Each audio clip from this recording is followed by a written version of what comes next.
information on the game. If Tom listened to the game and knows more about the game, I'll bow down to that. Of course, if that's the case. What I do know, I suppose there was fighting earlier on in the game. Craig Hubie went in the sin bin as well, so obviously something's bubbled up there and kept going for that last 15 minutes or so of the game. So I'm not sure really what's gone on there. What I do know is that Tom Johnston has scored another hat-trick, but then has picked up an injury, which might rule him out. He probably injured himself in one of those tries, the more athletic ones. That was his second, I think, of three. Yeah, his second one. It wouldn't be surprised me if he'd hurt himself doing that, because that was quite athletic from Mr. John Stone. Yeah, and as well as Johnston, Ryan Hampton flashed on John Stone, as well as John Stone, as well as the Manchester City full centre back, the John Stone. Yeah. Ryan Hampshire flashed on the highlights, so I'm sure that won't hurt his contract negotiations. Yeah, I saw that story in the League Express that he's touting himself around for next year. Yeah, but that's all I know from this one. Well done to Wakefield. They've gone 5th, and they are still plugging away, and they're not going to be an easy beat for Cass next week when we get to the previews later on, Tim. This is a long show. We need to fly. This is going to be... Do you have anything to say on this one? Other than Johnston's try, spectacular. Catalan, nice little bits of play, but clearly they've done what they need to do this season. They're not going to do anything more, so they're just going to go and have a little go, and then that's it for them, isn't it? Yeah, it seems that way, but well done to them on resurrecting their season halfway through and winning the cup. Wigan 26, Warrington 6. It was 6-0 to the Warriors at half-time in our final game in the Super League Super 8. 12,372. So this one, Robert Hicks was the referee. What did Warrington fan Mike Dodd have to say? Yep, so our good friend Mike Dodd, 22, said a very good game of rugby league. The scoreline massively flattered Wigan, who had a couple of lucky bounces for tries, but ultimately took advantage after Lynham's sin binning. Did Eddie Hemmings have his cock in a pie for the whole game? Certainly sounded like it from his one-eyed commentary, and love for everything Don Manfredi, or Manfredi, rather than Manfredi. I don't know how you were supposed to say it, but it definitely sounded like you're saying Manfredi. Yep. There's there Don Man Rod and Don Mad Jane as well. Great debut for Louis Johnson for the Wyatt. Tompkins is still a huge rectum. Do you know what, Mike? Eddie Hemmings, if Eddie Hemmings was slavering over Don Manfredi and giving love to everything he did, I don't think anyone can call that out, because what Don Manfredi has been through, 2 years without being able to play a game, and to come back and to effectively score the game winner, I would be all over it too. And Don Manfredi, well, I was all over it on Friday night. Don Manfredi deserves a huge amount of credit. So yeah, what I did notice from Eddie Hemmings when I watched the game back is he seemed to think, what's his name, the ginger guy. It's gone from my head now. Harvey Levett had a good game, but he was absent completely from the game. From I only noticed him at one point. So I didn't only one point I remember that wire player who was abject in my opinion. But Louis Johnson was very good. He was very noticeable on the pitch. He was very busy. So well done to the youngster there for him. And yes, Tompkins needs to shut his mouth. We'll get to that later on. Andy Barden at Brit_Renegade said, players just coming to form at the right time. Good defensive effort in the first half. Really admired Tony Clubb's work ethic. Good carries and tackling. The last 10 minutes was good, where George Williams and Sam Powell were cutting up the tired bodies with their runs. Yeah, I'd echo that on Tony Clubb. He had a great game, I thought. Fair shout. And I think he's really matured in the last couple of years in terms of his work ethic, and you really see it from him. Yeah, I agree. I think he's gone up a level. Carsten said, very intensive first 60 minutes with a painful try by Lilloy. The last 20 minutes were all Wigan all over, and a comeback for Don Manfredi. That leaves only one question. Can Sam Tompkins just shut the fuck up? #idiot. Sorry, Mum and Dad, if it was a bit loud. Yeah. At Ben _Paulden said, Really tense arm wrestle of a match for the first hour or so. Felt like it could go either way until Lynham got binned. Then the floodgates opened and Manfredi showed what pure class he is. 2 years out and comes back with 2 top quality tries. Fair play to Warrington for putting up a fight with a few key players being rested, but I'm chuffed the boys got the win for Wayne on his birthday. Yeah, it did mean we had to see him dad dance in the changing rooms, but fair dues. Happy birthday, Wayne. He cracked a smile, Yep. almost. White Pie says another stellar performance from Hicks, or maybe not, will be the main talking point from tonight. I don't think it will. Really? I'll cover that off once you finish it. Tonight, not the 2-try return of Don Manfredi. Wigan edged a tight first half despite little ball, but cut loose second half after yellow for Lynham. Bracket should have been a red, and a bit of biff with 3 great tries. Job done tonight, but showed why we were right to pass on Charnley when he came back. Maybe it's not Wire's year after all. Oh. Yeah, thanks for getting in touch, Lee. It's been a while since we've heard from you. Yeah, the Hicks thing, Tim. Inside the ground, Wigan fans were getting a huge sense of frustration with Robert Hicks. We built up... Or Friday, as it's called. What do you mean? Yeah. Well, yeah. They're always on the back of Hicks. Hicks in particular, I think, gets it more than... Do you think he gets it more disproportionately? From Wigan fans? It feels like he does, from out just generally.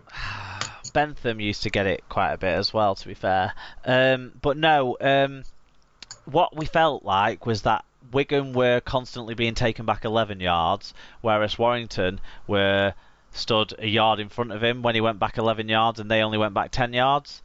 And it did... That was the general sense from the stands, and then it felt like when I've got a bit of a mix-up here on the penalty counts because League Express has it at 9-all, but the Super League website had it at 2 more penalties conceded by Warrington than Wigan, so I'm not sure which one's right, but it did feel like he started to give a run of penalties to Warrington for things he didn't give penalties against Wigan on. So Wigan fans got really frustrated with that, and obviously the decision that led to the Sam Tompkins sin binning was baffling to all the Wigan fans. It looked clear that whilst Tom Lynham pretended he was trying to tackle the player, he played at the ball with his arm and then put his arm around the player, but the referees didn't see it that way, and Stuart Cummings tried to absolve Robert Hicks of that mistake. I would say it was a mistake, but there was absolutely no excuse for Sam Tompkins' initial reaction that turned it into a penalty. A little bit wrong from Sam Tompkins. For Sam Tompkins to continue having to go at the touch judge as he went up the field, totally out of line and rightfully sin-binned. So I don't think he said anything too strong, like too accusatory or anything like that. It was just more in disbelief. That's elsewhere in the league. But it's not acceptable anyway, what he... and it's just, again, for a player of Sam Tompkins' undoubted ability, he doesn't need to do that. No.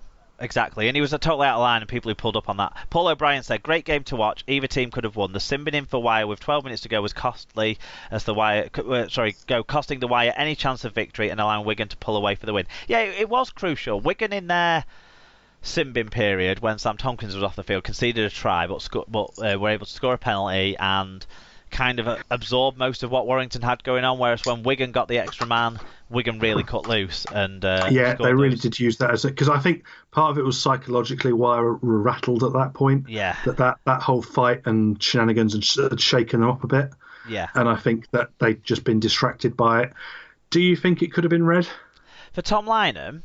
Yeah, I think there's he's been given a grade C, hasn't he, and a potential 3-game ban, which suggests a red card generally. Yeah, the difficulty I think in assessing it at the time was Lynham did a very good job of connecting just about with the ball with his hand, and it was his sort of forearm that took Don Manfredi's face. But to be honest, when a guy's been out for 2 years, and then he's that much better than you when he's on the field, that you have to resort to that. That's where that came from. It came out of frustration for Tom Lynham not having anywhere near as good a game as Don Manfredi was having. I think the criticism of Charnley's a little bit harsh in that I don't see that he got much chance. But both the wingers would have been frustrated for Warrington because Warrington didn't create anything because of all the changes they made to their side. That has got to be admittedly the case. Both sides were down on key players, but Warrington more so. Wigan were missing O'Loughlin, Flower, Farrell, Greenwood, and obviously, you can throw Marshall and Burgess and people like that into that conversation if you want to, and you can also say, Ister went off injured during the game. Looks like his season could be done potentially. Whereas Warrington chose to rest Cooper and Hill. Cooper was banned, wasn't he? They chose to rest Hill, Brown and Roberts, and they were also obviously out without Curry, who's been without forever. So there was a bit of that mixing things up going on. But I just think Wigan were never really they were threatened twice in the entire game by Warrington, twice on the exact same play. The try that was scored from it, and the try that Sam Tompkins pulled off a fantastic last-ditch tackle to make sure that Stefan Ratchford couldn't collect that same play cleanly earlier in the game. So that was it from an attacking point of view for Warrington. Wigan did a little bit more, but maybe, I don't know. I think defences were on top for most of this game, and then Wigan cut loose when they had the opportunity to, and Wigan were the better side. Maybe not 20 points better, but certainly a score or two better. Yeah, I thought so. I thought the physicality from Wigan was good throughout, and I think Partington showed that quite well as well. I think he really fronted up and really came at them. Yeah, it's fair shout. I thought he did very. I don't know if, just touching back on the fight, I don't know if you noticed the bit with Sam Powell and Harvey Livett on the sides. That was quite comedy. The two of them going at each other. That was quite funny. I didn't pick up on that, to be honest. Just at the side of the two of those getting on, and I think all round really, Don Manfredi, it just shown absolutely fabulous strength in particular throughout the game. It's incredible. I think he's just to be 2 years out and come back and have that much of an influence on a game is fantastic, and I think all credit to him. He's played 3 games now, I think. 2 halves in the reserves. He scored 3 tries in those 2 halves combined. And then a full game in the Super League, and he scored 2 tries. I mean, and at the end of the game, so his fitness wouldn't have been an issue there. No. And obviously, John Bateman won the man of the match on the Sky. He was fantastic. Again, I thought Navarrete and Clubb were very good for Wigan. I thought that Westwood was pretty decent for Warrington. And yeah, Louis Johnson did himself no harm. He probably won't get a game come semi-finals time off the back of that performance, but it was still a very, very good first outing for him. Wigan made 1 fewer error and conceded 2 fewer penalties. They ended up having a bit more ball and made that count with 8 breaks to 2 and 4 tries to 1. Over 200 more metres than the Wire, with a better average gain and a better team tackle success for a win on all the key stats for the home team. Individually, John Bateman, 2 try assists, 151 metres, 4 successful offloads. I think the John Bateman Man of Steel conversation is swelling. George Williams, 6 tackles, 171 metres. As long as that's the only thing that's swelling in his direction. 171 metres and 2 clean breaks. Oliver Gildart, 1 try assist and 155 metres. Playing out of position, I suppose, because he's always been a left centre in the first team, but he did pretty well on that right centre position. Ryan Sutton, 1 try, 48 tackles, 10 of which were marker tackles. Another player that will be missed from Super League next year. For Wire, Steph Ratchford, a try and 118 metres. Toby King, 41 tackles, 10 of which were marker tackles. Louis Johnson, 105 metres. And Tom Lynham, 107 metres. What does that mean for the standings, Tim? Yep, so Saints lift the league leadership. I say lift, they sort of gently ambled it up towards a slightly above head position. They stay 6 points ahead of Wigan. Wigan are 3 points ahead of Castleford, who can still overtake the Warriors for the home semi-spot. Warrington, 4 points back in 4th, need to win, and both hope Cas lose, both to avoid a trip to St Helens in favour of a trip to Wigan. Amongst the rest, Wakefield climb to 5th on points difference over Huddersfield. Hull FC stay 7th, and Catalan coming at home in 8th. Qualifiers round 5, average attendance a healthy 7,427. That was helped greatly by Leeds being at home in front of 11,202. James Child was the referee. We know he was the referee because of the conspiracies. Yes. Leeds versus Salford. It was 8-4 to Leeds at half time. It finished 18-16. Very, very close one. Very, very controversial one. We've all seen the penalty at the end. Take us through the first of the fan reviews. Yep, so Carsten said, Jimmy K plays, scores a try and has a try assist. I don't understand these coaches. Hashtag head shaking, hashtag German quality. Oh, and Richie Myler is a penalty milking. See you next Tuesday. Who should start playing, then Leeds wouldn't be in this position. That listeners, was Tim not being willing to say cunt in case his mum was hanging around in the background. Fat Boy Rob said, 78th minute, Louis drop goal attempt charge down. 2 penalties in the next 60 seconds and Leeds win by 2 points. Lucky as always. I look forward to the 6-point start next season. Rich Wilkins